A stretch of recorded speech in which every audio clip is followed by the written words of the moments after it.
আজকে ওয়েদারটা পুরো কালো করেছে, কয়দিন থেকে এরকম বৃষ্টি আমাদের এখানে।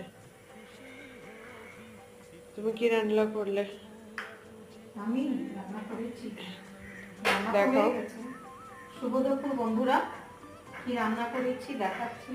দেখাও। আজকে অল্প অল্প করে সব করেছি, অল্প অল্প করে। এটা করেছি হলো বিনস, গাজর, আলু টালু দিয়ে একটু ভেজেছি, আর স্যালাড করেছি একদম কুচিয়ে।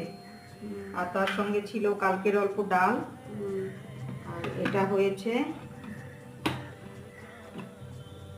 পাবদা মাছ দিয়ে শস্য দিয়ে মানে ভাপা করেছি। পাবদা মাছটা উঠিয়ে দেখাবো, একটু দেখাচ্ছি উঠিয়ে। এটা হচ্ছে পাবদা মাছ। বাস, আজকে এই রেসিপি বন্ধুরা।